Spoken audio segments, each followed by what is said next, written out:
వర్ణాలు తెలుస్తున్నాం. ముఖ్యంగా అక్షల వీణ పుట్టినరోజు శతవార్షికోత్సవంలో గిప్సన్ ద్వారా గారు ఇచ్చిన బ్లెస్సింగ్స్ ఇది. 84వ కీర్తన 7వ వచనం చదవండి. అన్న జాస్వనం చెప్పారు.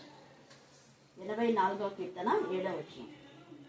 పరిశుద్ధ గ్రంథంలో ఉండి దేవుని యొక్క వాక్యము మరియు కోరాహు కుమారుడు రాసిన కీర్తన గ్రంథము 84. ప్రయాణము చేయుదురు వారిలో ప్రతి వారును స్త్రీలో దేవుని సన్నిధిని కనబడను. దేవుడు వాక్యము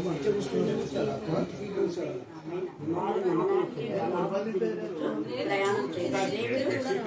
ఈ యొక్క వాక్య భాగం మనందరి జీవితంలో మళ్ళీ చేయాలి. ముఖ్యంగా స్టార్ట్ అయింది కదమ్మా, ఇక్కడ కెమెరా స్టార్ట్ అయింది. స్టార్ట్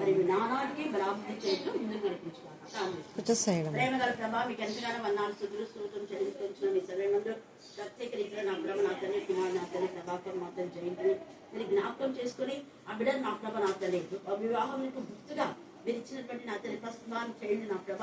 నీకు మహిమకరమైన విధానంలో ఈ రోజు దేవా నీ నామ ఘనత నిమిత్తమే వివాహములకు ముందుగా జరుగుతున్న ఈ కార్యక్రమం నీకు మహిమకరంగా ఆశీర్వాదకరంగా మర్యాదగా పరిశుద్ధంగా మీరు జరిగిస్తున్నందుకు మేము స్తుతిస్తున్నాం. దేవ వచ్చిన పెళ్లి కుమారుని బంధువులు మరి నా ప్రభ నా తల్లి జయంతి ప్రభాకర్ వాళ్ళ యొక్క బంధువుల సంధికులు అందరూ కూడా మీ జ్ఞానాత్మత నింపి ఈ కార్యక్రమంతో సమాధానంతో క్రమంగా మర్యాదగా దేవాన్ని నామ ఘనత జరిగిస్తున్నందుకు మేము స్తుతిస్తూ తండ్రి కుమార పరిశుద్ధాత్మ ఏక దేవుని దీవెనలు మాత్రం నాతో కూడా ఉంచినందుకు మేము స్తుతిస్తూ నా చేస్తున్నామని ప్రార్థిస్తున్నాం తండ్రి. ఆమేన్. తండ్రి దేవుని ప్రేమయు కుమారుని స్వీకరిస్తూ కృపయు పరిశుద్ధాత్మ సహవాసం సంగీతాకుల చిరునకుల కార్యక్రమానికి నూతన గృహ ప్రతిష్టతను తెలంగాణ కార్యక్రమానికి సాధనలకు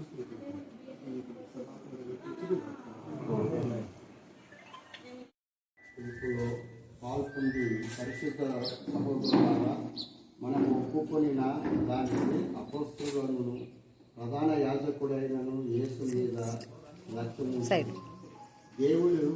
దేవుని ఇల్లంతటిలో మోస నమ్మకముగా ఉండినట్లు ఈయన కూడా తను నియమించిన వానికి నమ్మకముగా ఉండేది.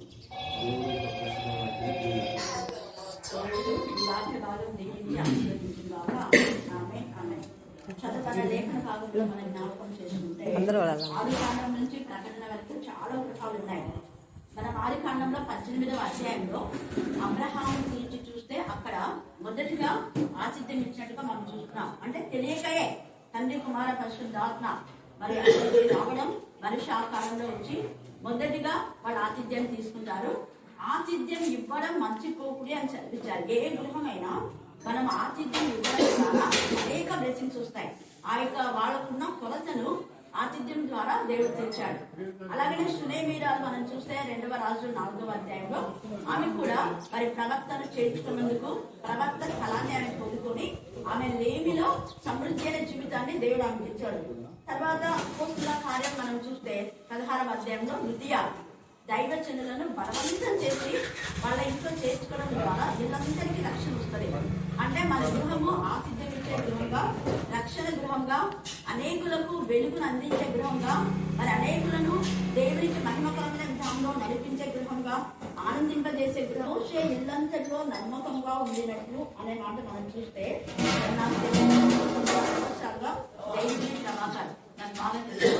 వాళ్ళకు అప్పగించిన పనులు వాళ్ళ నమ్మకంగా జ్ఞానవంతురాలు ఇల్లు కట్టును. మరి ప్రభాకర్ ఒక్కడు కట్టాడు. జ్ఞానవంతురాలు సపోర్ట్ చేస్తూ జయంతికి ఒకప్పుడు ఏమని ప్రభాకర్ చేయడం గురించి కారణం ఏంటంటే ఆమె ప్రతి విషయంలో ప్రార్థనలో ఎటువంటి మన దేవుడు అద్భుత రీతిగా ఈ యొక్క గృహాన్ని ఇచ్చినారు.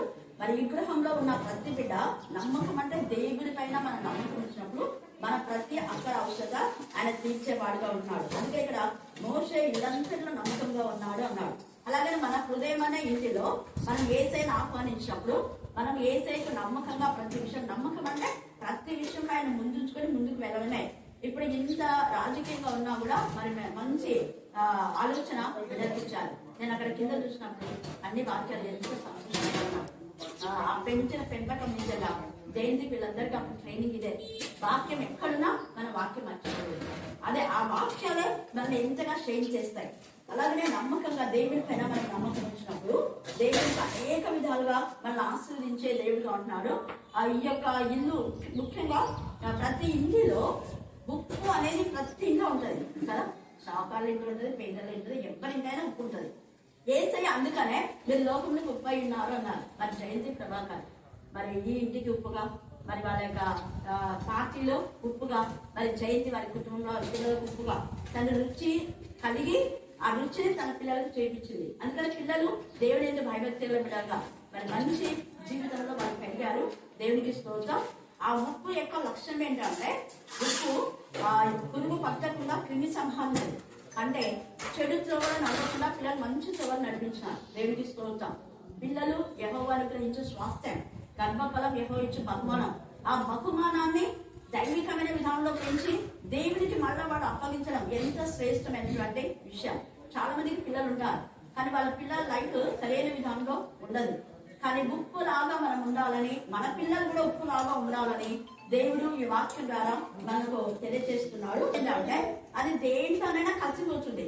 కలిసిపోతే ఇప్పుడు చికెన్ లో ఉప్పు ఎక్కువైతే మనం ఏమంటాం, ఉప్పు ఎక్కువైంది అంటాం, కానీ చికెన్ ఎక్కువైందాం అంటే అక్కడ పేరు ఏం చేస్తున్నాం, ఉప్పే యూజ్ చేస్తున్నాం. సో మన మాటలు మనం ఎక్కువ మన మాటలు ఇతరులకు తృప్తి కలిగించేదిగా, ఇతరులు మరి మంచిగా సమాధానం ఇచ్చే విధానంలో మనం ఏది మాట్లాడినా కూడా ఉప్పు వేసినట్టుగా రుచికరంగా ఉండే విధానంలో లక్షణం. తర్వాత ఉప్పు నీటిలో కరిగిన తర్వాత అది నీటిలో ఉందా లేదని కూడా మనం టేస్ట్ చేస్తే తెలుస్తుంది. సో మన ప్రవర్తన, మన యొక్క మాటల ద్వారా, మనం చేసేటువంటి క్రియల ద్వారా దేవుడికి మహిమకరమైన బిడ్డలుగా మనం జీవించాలి. అలాగనే ఇంటికి దీపం ఇల్లాలి, వెలుగు. ఏసే రెండు ఇదే చెప్పాడు, మీరు లోకానికి ఉప్పై ఉండాలి, లోకానికి వెలుగు ఉండాలి. మరి జయంతి కూడా వెలుగుగా ఉంది. జయంతి స్తోత్రం. ఆమె వెలుగుతూ అనేకులకు వెలిగించాలని, మరి ప్రభాకర్ కూడా వెలుగుతూ అనేకులకు వెలిగించే బిడ్డగా ఉండాలని మరి కోరుతూ ఈ వాక్య భాగం దేవుడు మనందరి జీవితాలు ఫలింపచేయగాక. చాలా ఉన్నాయి. ఒక గృహంగా మనం ఒకటి చూడాలి. ఇది ఒక కార్యక్రమం కాబట్టి కృతజ్ఞత ప్రార్థన ఎందుకంటే కార్యక్రమం దేవుడు ఘనంగా జరిగించాలి. ఎందుకంటే ఆర్థికంగా కావాలి, ఆర్థికంగా కూడా మనం బలపడాలి. వాక్యం కార్యక్రమం ఆచరిస్తున్నాం. మరి ఒకరు మహంగా ఉందాక ఒక ప్రార్థన ముగించుకుందాం. మరి ప్రార్థన చేస్తాం. మధ్యాహ్న కాల సమయంలో ప్రత్యేకంగా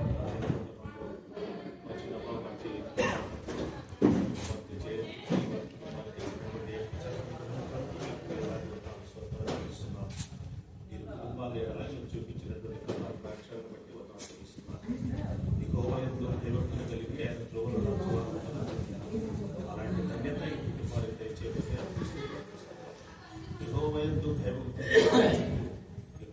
భయభక్తులు గల వారి చుట్టూ ఆయన దూత కావాలి కాబట్టి వారిని రక్షించారు. అదే రీతిగా ఈ కుటుంబాన్ని రక్షించమని ప్రార్థిస్తూ మరి చిన్న పిల్లలకందరికీ కూడా మంచి భవిష్యత్తు అనుగ్రహించమని ప్రార్థిస్తున్నాం. చేయవలసినటువంటి బంధుమిత్రులకు కూడా ప్రత్యేక ప్రార్థిస్తున్నాం. వారిని నియమించండి. ప్రత్యేకంగా ప్రభావం యొక్క భవిష్యత్తు మీ చేతుల్లో నుంచి కాపాడుకో భవిష్యత్తు అనుగ్రహించమని ప్రార్థిస్తున్నాం. ఇంతవరకు చేసినటువంటి మేలును బట్టి మన కుటుంబాలను చేసినటువంటి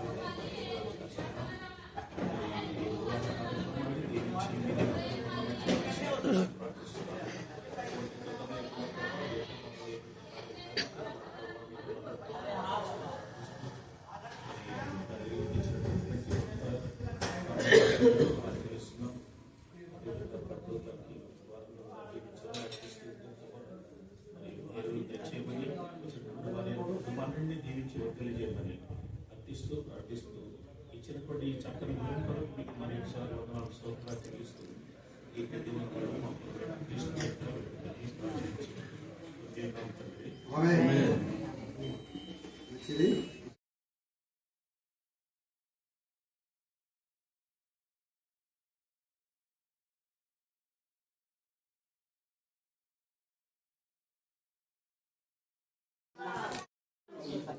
జ్ఞానం కలిగి నోరు తెరవడానికి, కృపగల ఉపదేశం చేయడానికి మీకు చేయించి కూడా పెళ్లికి మాట్లాడినప్పుడు, వివాహమైనప్పుడు మీ నామపేట ప్రార్థన చేయించింది. ప్రతి విషయంలో నీ బిడ్డ బర్త్డే అప్పుడు కూడా తండ్రి దేవా నీకు మహిమకరంగా చేయించిన ఆశ్రయించినంత కంటే ఎక్కువగా నాతో నీ బిడ్డ మీరు ఆశ్రయించమని ప్రార్థిస్తున్నాను. ఉత్తమమైన దాన్ని మీరు ఇచ్చింది ఆనకాను భర్తకు ఏకాత్మ ఏకమైన చేపలు జీవిత పర్యంతానికి వివాహంలో సమస్తం సమకూరు జరిగింపచేయండి. పెళ్లి కుమార్తె చేసినప్పటి నుంచి తిరిగి తీస్తూ దైవాన్ని నువ్వే మాయపరచుకోమని మరొకసారి నీ జ్ఞానాత్మక నింపని వేసినామని ప్రార్థిస్తున్నాం తండ్రి. ఆమేన్ ఆమేన్ ఆమేన్. God bless you.